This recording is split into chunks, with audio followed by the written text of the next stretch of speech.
G'day, lovely viewer. Today we will be talking about the film Do the Right Thing, directed by Spike Lee in 1989. More specifically, we will be exploring how Do the Right Thing uses film form and style to articulate its position on racism and racial inequality. Now, I can hear you asking, what is film form? Well, according to Google, or more so, DePaul University, film form equals the total system a viewer perceives in a film, narrative subsystem, brackets plot, plus stylistic subsystem, brackets camera, colour, music, etc. And according to David Bordwell, Christine Thompson, and Jeff Smith, like all artworks, a film has form. By form, in its broadest sense, we mean the overall set of relationships among a film's parts. The three of them also point out that very often people think of form as the opposite of something called content. This implies that a poem or a musical piece or a film is like a jug. An external shape, the jug, contains a liquid that could just as easily be held in a cup or a pail.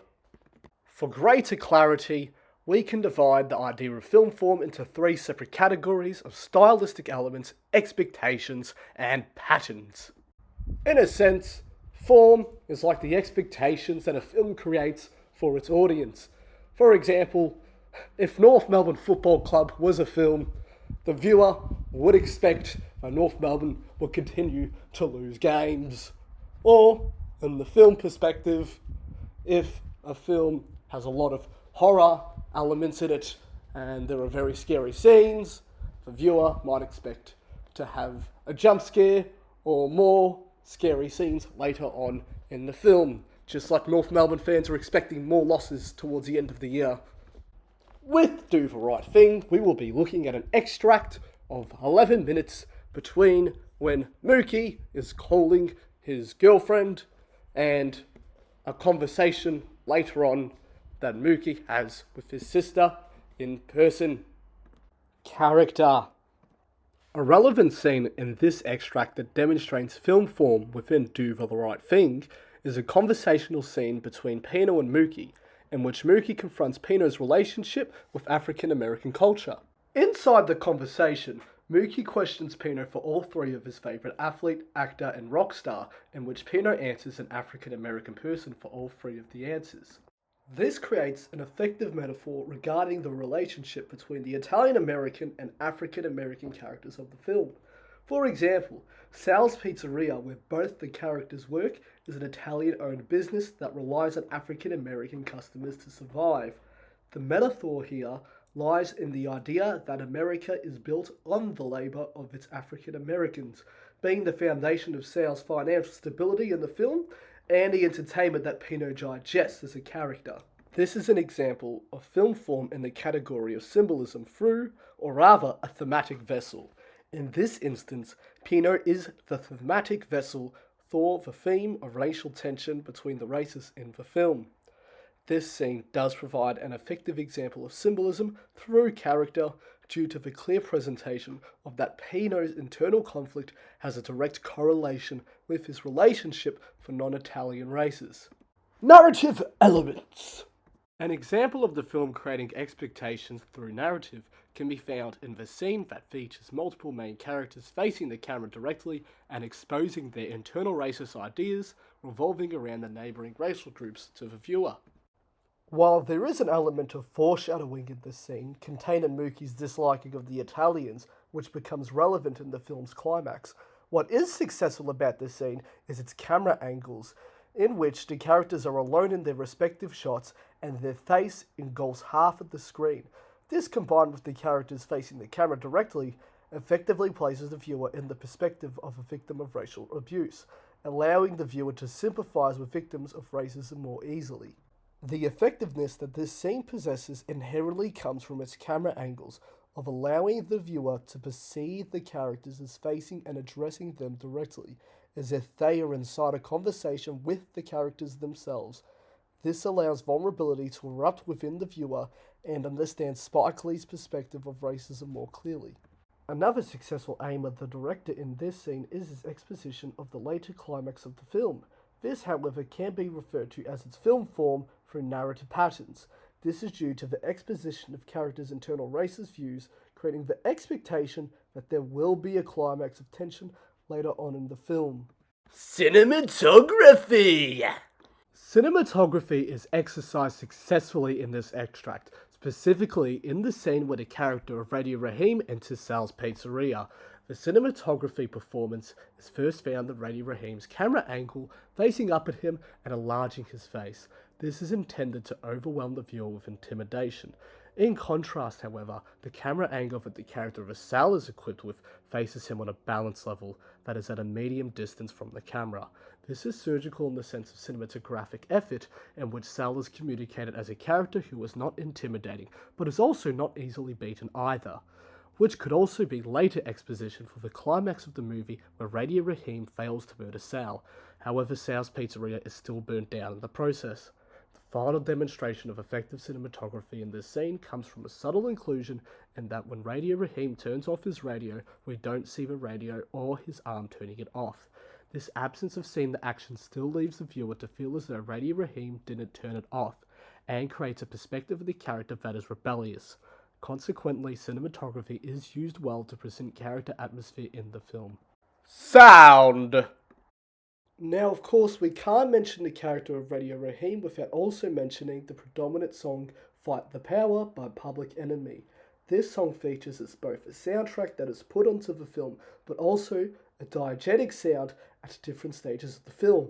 This song inherently contains connotations for racial justice movements for African Americans in the 1980s. The usage of this song in the film can be interpreted as representing the overwhelming injustice and aggression that the African American community within the film possess, with it only ever being asked to have its volume lowered by non-African American characters, such as the Puerto Ricans and Italians, acting as a sort of black consciousness theme in the movie in reaction to the Korean and Italian-owned businesses of the area. Mise en scène. An interesting example of mise-en-scène in this extract is the picture frame of the Pope in Sal's pizzeria, placed behind Pino in the shot. This acts as a juxtaposition as the loving connotations of Christianity are at odds with the harmful and aggressive views that Pino has towards Italians. Genre. It is now time to look at the genre of the movie. According to Google, the genre of the film is an American comedy drama film. Well, more so according to Wikipedia. However, IMDb also claims that it is a comedy drama as well, with Rotten Tomatoes claiming that it's just a drama. Now, let's inspect these elements and see whether or not it does have the film form of being a comedy drama. A demonstration of Do the Right Thing being both a comedy and a drama film is found in the argumentative scene of Sal and Radio Raheem. The drama is sourced from the loud noise of Radio Raheem's radio and Sal's yelling and open, forceful hand gestures, which too is coupled with Radio Raheem's angry facial expression of a tight skin. However, the scene is injected with comedy through its plot foundation coming from a radio's volume playing hip-hop music in a pizzeria, rather than the argument involving something more influential to the plot. Editing! Now we turn our attention to the editing of the film, specifically the transition between the scenes of Mookie and Radio Raheem's conversation to the scene where Radio Raheem enters the pizzeria. Transition is done very purposely in regards to the inclusion of Mookie's character in the framing. At the end of the first scene, Mookie is visible in the final shot. However, in the very first frame of the second, Mookie is absent. This is a deliberate decision to distance Mookie's character from the next scene's conflict between Radio Raheem and Sal. Hence, Mookie is being presented as a peaceful character that creates a bridge between races, but also cannot be associated with racial tension, at least for this part of the film. This is done completely just off the basis of editing. Racial inequality, and the extract's depiction of it. Spike Lee's interpretation of racial inequality in regards to his film can be located in the scene where Mookie and Radio Raheem have a conversation. In this scene, Radio Raheem introduces Mookie to his new knuckle bracelets, with his right hand being the word love and his left hand being the word hate. This is a direct allusion to the concept of the internal struggle that African Americans have with how to achieve racial equality in society. The film touches on this idea multiple times with the referencing of both Martin Luther King Jr. and Malcolm X, where MLK was known for practicing a peaceful belief, envisioning that racial peace would come from peaceful action, in contradiction to Malcolm X, who believed that African American justice could only ever be achieved through violence. Here lies the symbolism in Rady Rahim's love and hate bracelets acting as vessels for the two philosophies. In fact, Spike Lee's final shot of the film is two quotes, one from each of the philosophers, that contradict each other, with MLK's insinuations of peace and Malcolm X's proposal of violence. In summary, the costume and symbolism as a part of the film form is used effectively to communicate an idea of racial struggles. Ultimately, Spike Lee's Do the Right Thing is an effective execution of film form in the demonstration of racial struggles and its perspectives. With its use of narrative elements, cinematography, sound, mise-en-scène, genre, and editing, racial struggles are conveyed thematically through effective means, through character vessels, narrative metaphors, and symbolism through editing. The cinematography does excellent work to present the real dynamics that racial groups had with each other in 1980s New York City, and its characters are specialized well into communicating opposing views of racial struggles. Consequently, Spike Lee is successful in portraying his interpretation of racial struggles in his 1989 film Do the Right Thing with the use of film form.